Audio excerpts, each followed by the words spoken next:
Assalamualaikum warahmatullahi wabarakatuh. Waalaikumsalam warahmatullahi wabarakatuh. Ihdinas syiratal mustaqim. Hari ini tanggal 20 Mei. Artinya Hari Kebangkitan Nasional. Berbicara Hari Kebangkitan Nasional, ada tokoh namanya Dr. Sutomo. Nah, ini perlu sering orang keliru. Di Surabaya itu ada dua nama Sutomo. Yang orang sering, yang mana ini? Jadi yang pertama namanya terkenal dengan Dr. Sutomo. Yang kedua namanya adalah terkenalnya dengan sebutan Bung Tomo. Jadi namanya Sutomo, tapi sebutannya di dalam masyarakat yang satu Bung Tomo, yang satu Dr. Sutomo. Kalau Dr. Sutomo itu berkaitan dengan peristiwa Hari Kebangkitan Nasional, yaitu tanggal 20 Mei. Kalau Bung Tomo terkenal dengan Hari Pahlawan tanggal 10 November. Jadi kalau Bung Tomo itu seorang dokter yang mendirikan Perkumpulan Budi Utomo tanggal 20 Mei, dan kalau Bung Tomo ini adalah seorang yang membangkitkan perlawanan rakyat Surabaya dengan cara apa? Dengan cara berpidato yang menggelorakan semangat arek-arek Surabaya untuk melawan sekutu yang hendak menguasai kota Surabaya dan beberapa kota lainnya. Peristiwa itu terkenal dengan apa? Dengan perobekan bendera merah putih biru di atas Hotel Yamato, atau sekarang namanya Hotel Mojopahit di Jalan Tunjungan, Surabaya. Jadi arek-arek Surabaya itu mendengar pidato Bung Tomo yang berapi-api, langsung naik ke atas gedung yang sedang berkibar bendera merah putih biru. Itu kan benderanya Belanda kan? Naik ke atas, bendera merah putih biru diturunkan, disobek birunya menjadi apa? Merah putih, dinaikkan lagi ke atas. Itu tanggal 19 Desember 1945. Berkaitan dengan peristiwa itu,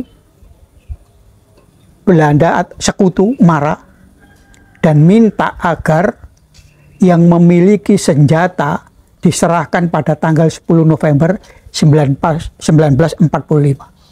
Tapi rakyat Surabaya tidak mau menyerahkan senjata itu.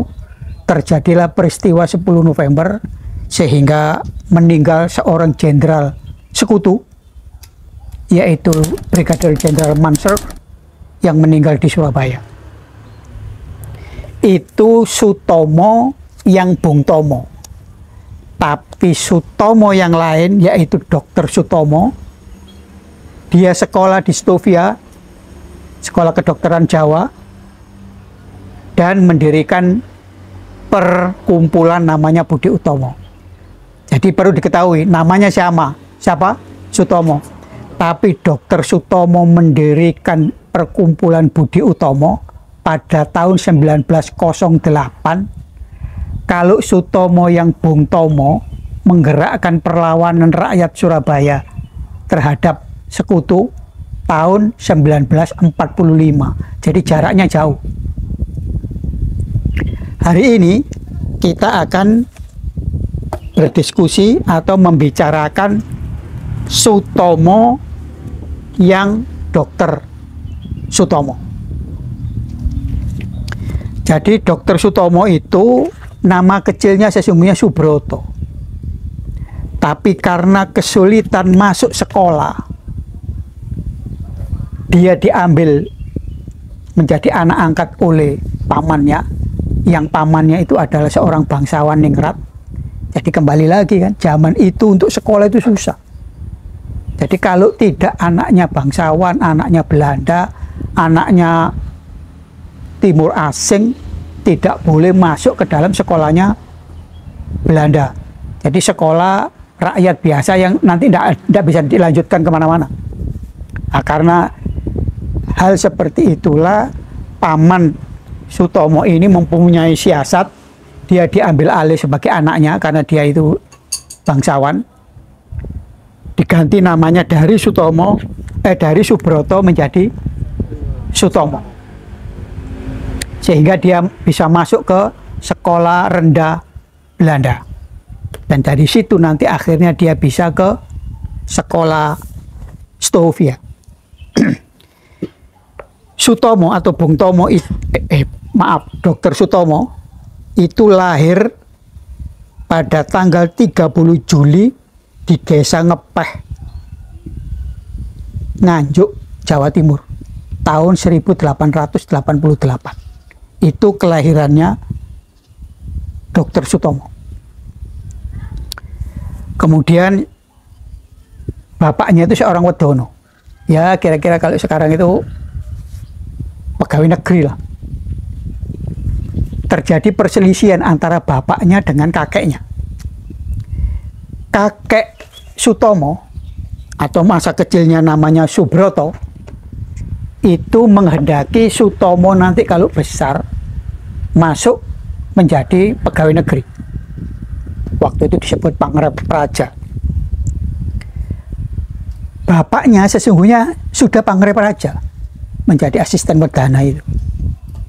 Tetapi bapaknya tidak suka menjadi pegawai negeri saat itu. Kenapa? Karena perbedaan atau diskriminasi itu sangat kentara sekali. Walaupun bapaknya Sutomo itu bekerja dan berprestasi, dia pasti kalah dengan orang Belanda. Baik kepangkatan, baik fasilitas, dan lain sebagainya. Oleh karena itu, Bapak Sutomo ini kepingin anaknya tidak menjadi Pangrep Praja, tetapi menjadi dokter. Terjadi diskusi. Dia tanya kepada bapaknya, lah kalau bapak tidak suka saya masuk Pangrep Praja, kenapa bapak jadi Pangrep Praja? Iya, bapak menjadi Pangrep Praja itu karena gajinya besar. Kalau bapak tidak jadi Pangrep Praja, gajinya kecil, sehingga tidak bisa menyekolahkan kamu, tidak bisa membiayai kehidupan kamu. Jadi bapak menjadi Pangrep Praja itu bukan kebanggaan, karena sering sakit hati diperlakukan diskriminatif dengan Belanda itu. Tetapi bapak hanya mengharap dapat gaji besar sehingga kamu bisa sekolah dengan adik-adikmu. Karena Sutomo ini anak pertama, dia mempunyai 6 adik, jadi keluarganya itu 7 orang. Sehingga dia berpikir-pikir antara kemauan kakeknya yang kepingin jadi pegawai negeri dengan cerita bapaknya yang senantiasa dia itu menahan perasaan malu, marah karena diperlakukan diskriminatif. Akhirnya Sutomo atau Subroto waktu itu berpikiran kayaknya lebih bagus mengikuti saran bapak saya jadi dokter. Setelah selesai ILS atau Sekolah Rakyat Belanda, dengan taktik yang dilakukan oleh pamannya tadi, namanya yang tadinya Subroto diubah menjadi Sutomo, sehingga dianggap sebagai anak kedua dari pamannya. Dengan begitu dia dianggap bangsawan, dia bisa sekolah lebih lanjut. Lulus dari sekolah rendah Belanda itu, Sutomo pergi ke Jakarta, ke Stovia, untuk menjadi sekolah dokter. Karena sekolah dokter itu adanya di Batavia atau Jakarta. Maka Bung Tomo dalam artian bukan Bung Tomo yang satu ya, Dr. Sutomo, supaya gampang membedakan Dr. Sutomo dengan Bung Tomo. Kalau Bung Tomo yang memberontak secara fisikal, kalau Dr. Sutomo itu mendirikan organisasi. Ini adalah penampakan foto gedung Stovia di Jakarta, yaitu sekolah dokter. Sekarang gedung itu menjadi Museum Kebangkitan Nasional. Disinilah Sutomo sekolah. Tetapi ketika Sutomo kecil itu sekolah di Stovia, prestasinya tidak bagus. Jadi hasil sekolahnya, akademiknya itu jelek. Dia mulai agak ogah-ogahan karena dia merasa tidak nyaman diperlakukan diskriminatif di sekolah Stovia itu. Karena prestasinya jelek, kepala sekolah Stovia mengirim surat kepada bapaknya. Kalau prestasinya jelek terus, maka Sutomo akan dikeluarkan dari sekolah. Berdasarkan surat dari kepala sekolah kepada bapaknya itu, bapaknya mengirim surat kepada Sutomo. Di antara isi surat Bapak Sutomo adalah, "Saya sedih. Mengapa kamu berbuat demikian, Cuk? Bagi saya sedikit artinya uang yang saya kirimkan setiap bulan kepadamu. Demikian pula susah payah yang saya lakukan supaya kamu meneruskan sekolah tersebut. Yang membuatku sedih khusus karena kamu menyia-nyiakan kesempatan yang diberikan kepadamu. Ingat bangsamu, Cuk. Bangsamu yang dijajah Belanda. Mereka harus ditolong. Siapa yang akan menolong jika bukan anak negeri sendiri? Dan jika kamu kelak berhasil menjadi dokter, kamu bisa berbuat banyak. Orang Belanda tidak bisa mendekati mereka, sedangkan kamu mampu. Maklum, kamu mengerti cara mereka hidup dan berpikir." Di dalam surat bapaknya Sutomo kepada Sutomo itu banyak kata-kata Cuk. Kata-kata Cuk itu bukan kata-kata Cuk yang sering diungkapkan oleh Sujiwo Tejo. Tapi Cuk di sini itu singkatan dari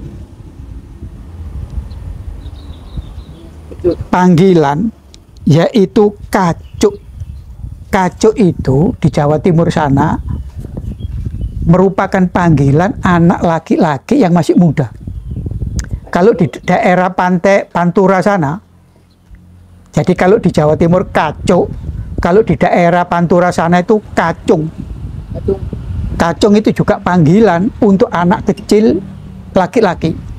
Kalau kamu di Rembang sana, di pesantrennya Mbah Maimun Zuber, Mbah Maimun itu kalau manggil santrinya Cung, itu singkatan atau kependekan dari Kacung tadi. Jadi kalau bahasa Jawa Timur Kacuk, kalau di daerah Pantura sana Kacung. Sehingga Mbah Maimun atau termasuk siapa namanya sekarang ini, Gus Bahak, itu kalau manggil santri-santrinya kan Cung. Nah, jadi kalau suratnya Bapak Sutomo kepada Sutomo itu banyak panggilan Cuk. Itu bukan Cuk yang diungkapkan oleh Sujiwo Tejo, tapi ini panggilan anak laki-laki yang masih remaja. Jadi nah, ada lagi begini. Saya yakin kamu bisa mengikuti pelajaran itu asal kamu mau. Bukankah mengenai hal itu pernah kamu perhatikan ketika bersekolah di Bangil dulu? Jadi dulu ketika di Bangil dia juga mengalami shock kultur seperti itu karena diskriminasi orang-orang Belanda. Jadi Cuk, saya harap sesudah menerima surat ini kamu akan berubah. Saya percaya kamu bisa.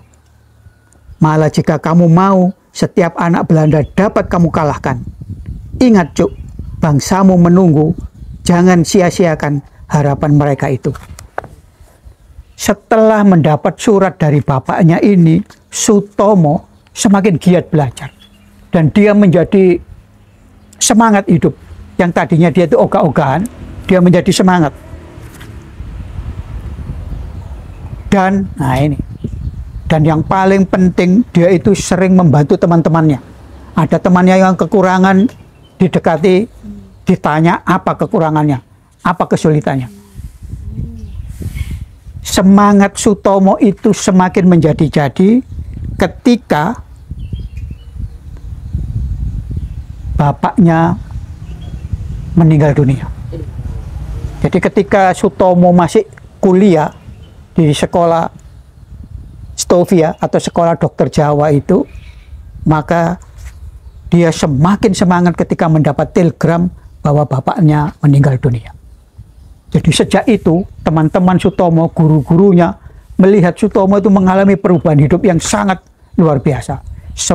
Semangat belajar, semangat menolong orang, semangat memikirkan kehidupan di sekitarnya. Ketika situasinya psikologi Sutomo seperti ini, bertambah semangat lagi. Kenapa?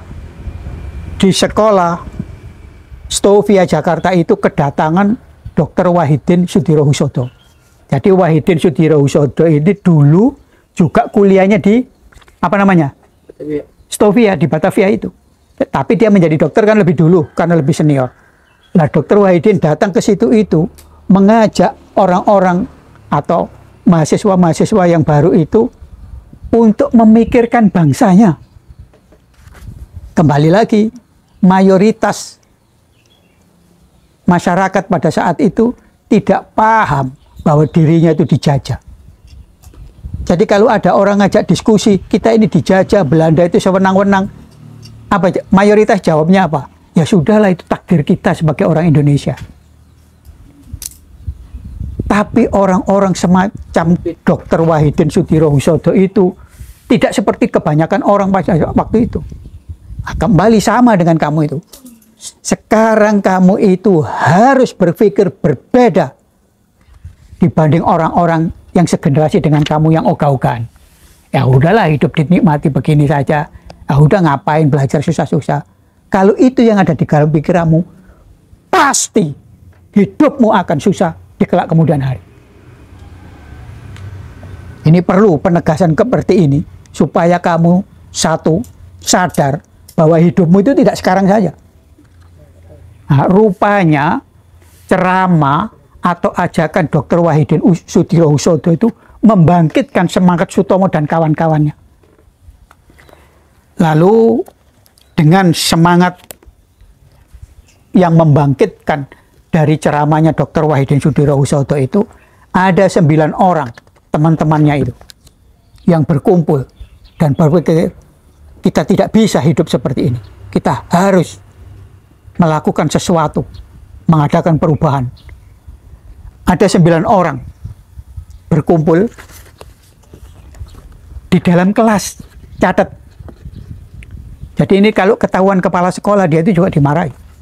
Jadi 9 orang, 10 berkumpul di kelas praktek. Sayang saya di sini tidak membawa fotonya kelas itu. Sutomo mengajukan gagasan, kita harus mendirikan organisasi supaya kita menjadi orang yang merdeka, tidak dijajah. Nah, kemudian dibentuklah, ada 9 orang saat itu.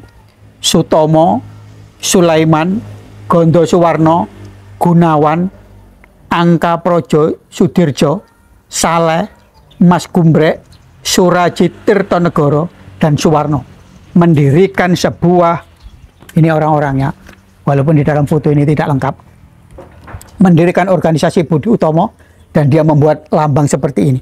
Di tengahnya tulisannya BU. BU itu singkatan dari Budi Utomo. O itu, U zaman dulu tulisannya OE. Makanya singkatannya Utomo itu menjadi O. Berdirilah. Jadi hari libur Minggu, mereka itu berkumpul di kelas, mendirikan sebuah organisasi namanya Budi Utomo, tepat pada tanggal 20 Mei 1908. Itulah yang sekarang diperingati sebagai Hari Kebangkitan Nasional.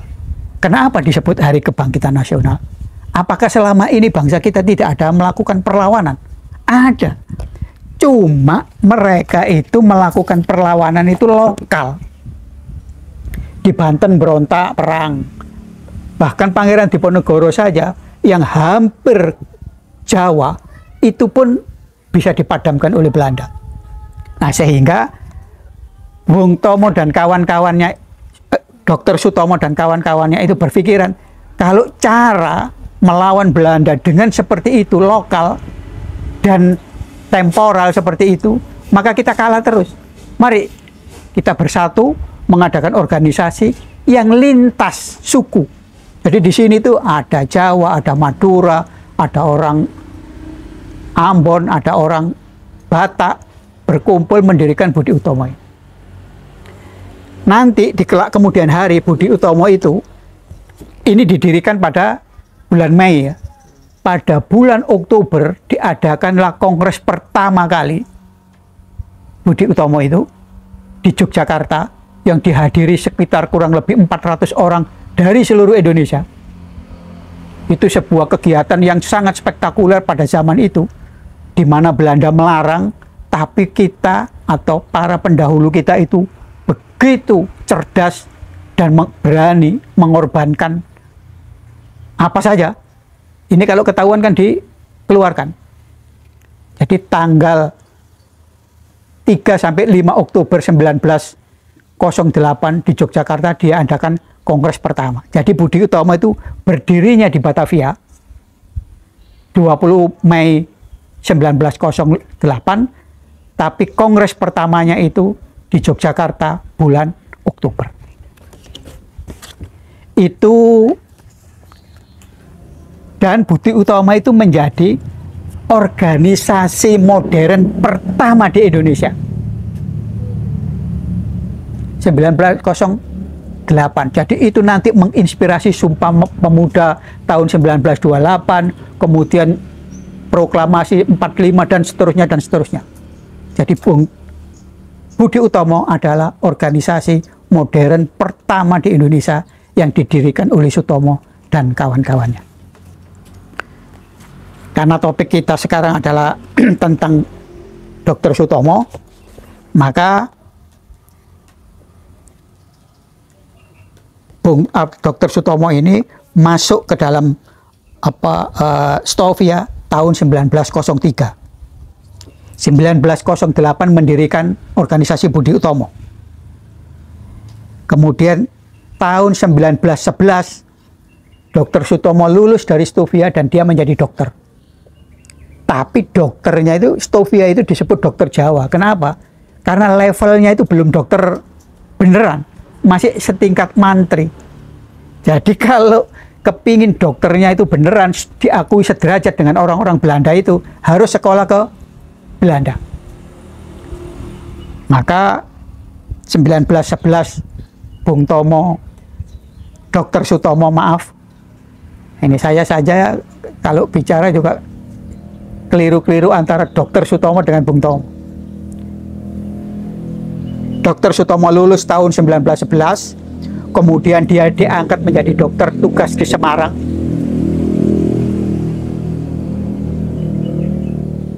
Untuk menangani wabah, jadi waktu itu ada wabah pes penyakit. Jadi Dr. Sutomo di Semarang, tidak lama kemudian dia pindah ke Batu Raja. Batu Raja itu ada di mana? Sumatera. Jadi dia pindah-pindah terus. Pernah ke Semarang, pernah ke Malang, pernah ke Blora, pernah ke Batu Raja, pernah ke Lubuk Pakam di Sumatera. Dan ketika di Blora itu dia menikah dengan seorang perawat yang berkebangsaan Belanda. Namanya Everdina Bruring. Sampai dengan tahun 1919 Dr. Sutomo dapat beasiswa lagi. Dia harus pergi ke Amsterdam untuk memperdalam ilmu kedokterannya itu, khusus spesialis kulit. Jadi Dr. Sutomo itu dapat beasiswa di Universitas di Amsterdam Setelah lulus di Amsterdam, dia pergi ke memperdalam lagi ahli tentang spesialis kulitnya itu di Jerman. Jadi 2 selama di Belanda, di Eropa itu, Belanda dan Jerman. Itu tahun 1919 sampai, dan ketika dia di Belanda itu ketemu Hatta dan kawan-kawan, karena Bung Hatta kan juga sekolahnya di Belanda, cuma jurusannya ekonomi. Akhirnya pada tahun 1924 Sutomo kembali lagi ke Indonesia, mendirikan klub. Jadi klubnya itu bersifat sosial. ISC nama klubnya itu, Indonesia Social Club, Studi Club, bukan sosial maksud saya, Indonesia Studi Club. Jadi itu menolong orang-orang pribumi yang tidak bisa sekolah, membantu ekonomi, sehingga Bung Tomo itu tidak hanya sebagai seorang dokter dan politikus saja, tetapi dia juga sangat peduli di bidang sosial. Bahkan pada tahun 1929 Sutomo ini mendirikan Bank Bumi Putra, yang kemudian bank itu menjadi bank nasional. Jadi 1919 Sutomo ke Belanda memperdalam penyakit kulit. 1924 dia kembali lagi ke Indonesia. 1926 dia mendirikan koran, surat kabar, namanya Suluh Indonesia. Kemudian 1929 dia mendirikan Bank Bumi Putra. 1930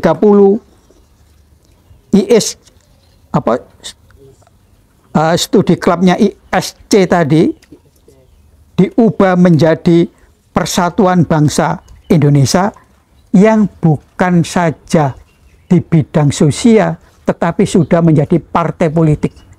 Jadi klub yang tadinya sosial tahun 1924 itu diubah menjadi partai politik pada tahun 1930 dengan nama Persatuan Bangsa Indonesia. Kemudian 1931, kalau dulu kan cara menyebarkan ide itu kan melalui koran. Kalau tahun 26 dia mendirikan Suluh Indonesia, kemudian Suluh Indonesia itu diubah pada tahun 1931 menjadi Harian Suara Umum. 1935 yang tahun 30 dia mendirikan Partai Persatuan Bangsa Indonesia. 1935 dia mendirikan partai namanya Partai Indonesia Raya, Parindra. Dan pada akhirnya tahun 1938 Dr. Sutomo wafat di Surabaya. Jadi kalau kamu nanti di Surabaya di Jalan Bubutan itu ada museum. Museum Dr. Sutomo. Jadi Surabaya, Pak? Iya, di Jalan Bubutan. Di dekat museum Dr. Sutomo ini ada makam Dr. Sutomo.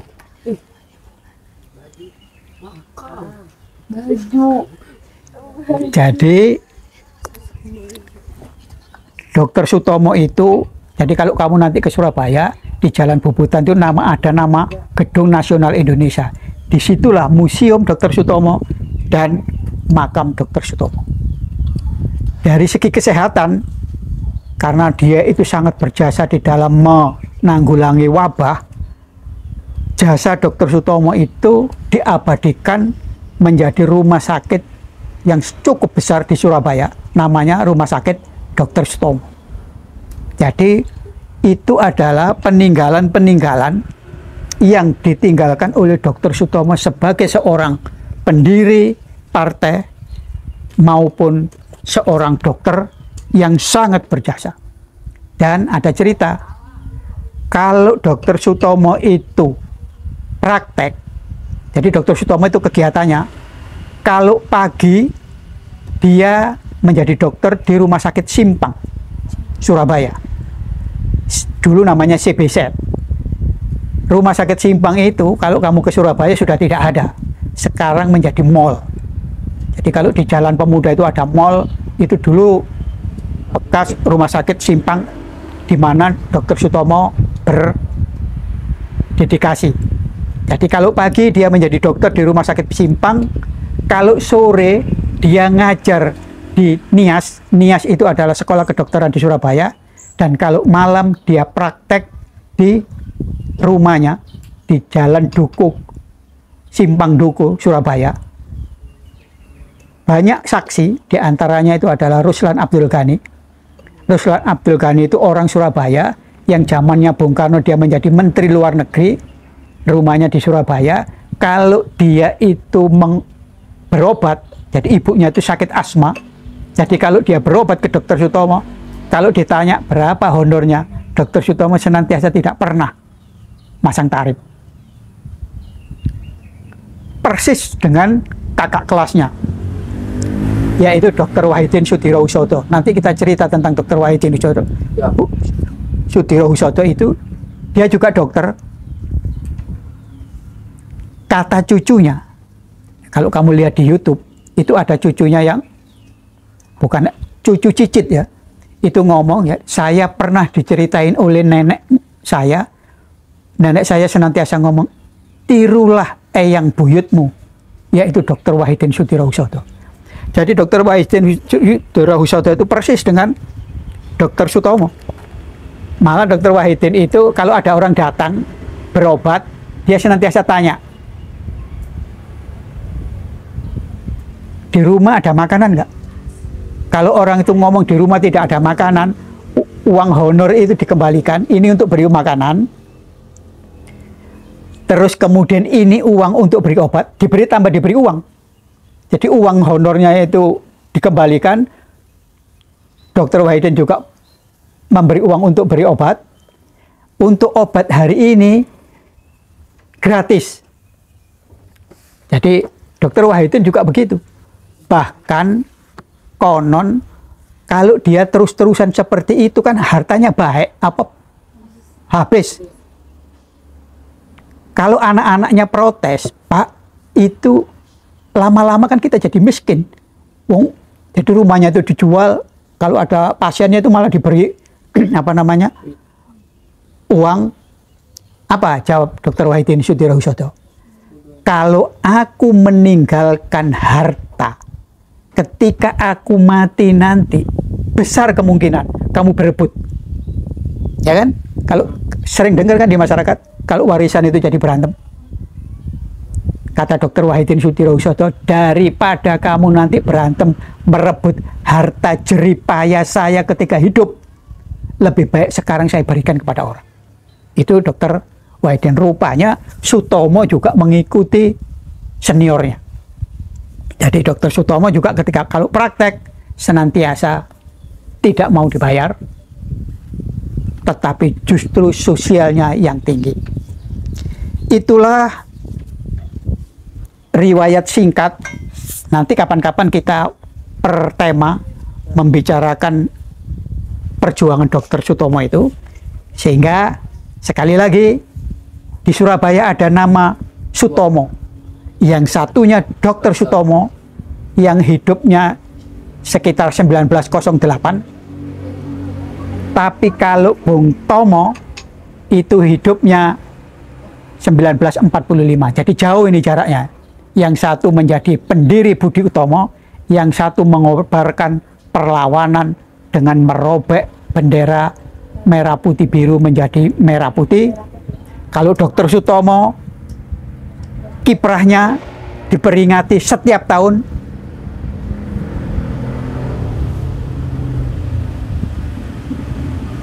Di mana hari berdirinya Budi Utomo menjadi hari apa?